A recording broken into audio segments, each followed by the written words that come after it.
Starbucks tried to break into the $6 billion a year Australian coffee market. Within 7 years of that move, they opened and closed 87 stores while accumulating $105 million in losses. Here's what happened. It's July 2000 and Starbucks is on top of the world. Throughout the 90s, this Seattle-based caffeinated giant attained monster success, netting huge profits and becoming a billion-dollar brand within the decade. They had so much success domestically that they started spreading the brand internationally, opening up successful stores in both China and Japan. With the energy of successfully breaking into foreign markets, they set their sights on Australia. But upon launching, they ran into some problems. One, a poor go-to-market plan. I think one of the problems with Starbucks was that they thought that their business model could just roll out to a different environment, and there was no need for them to adjust in Australia. The Australian coffee culture involves meeting a friend and knowing your local barista. Starbucks wasn't a friend and felt more like a cold corporation. For Americans, coffee was a product often geared more towards to-go. For Australians, it was an experience. Two, they didn't speak with local customers. Their growth wasn't organic like in America. They assumed they'd be successful in the new market based on past experience and doubled down on store locations, going from 1 store in 2000 to 87 by 2008, all without confirming the model with customers in the Australian market. Because they expanded faster than their popularity called for,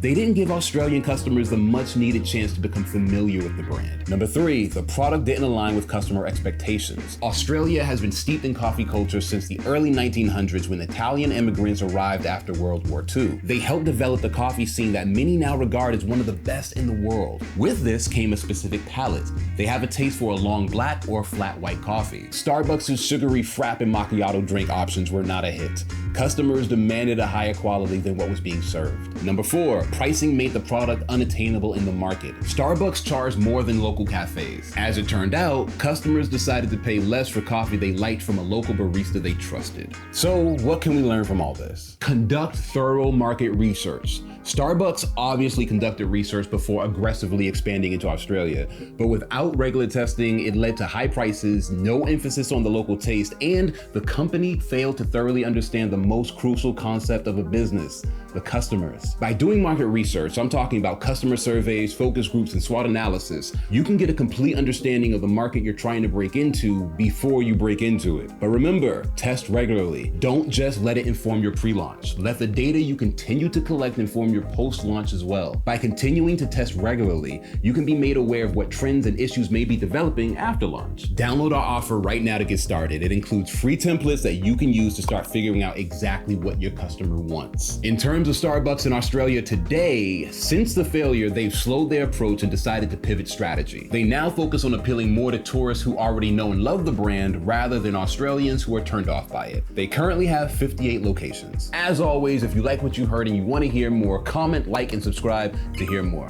Bye-bye. I can't find this client info. Have you heard of HubSpot? HubSpot is a CRM platform, so it shares its data across every application. Every team can stay aligned. No out-of-sync spreadsheets or dueling databases. HubSpot. Grow better.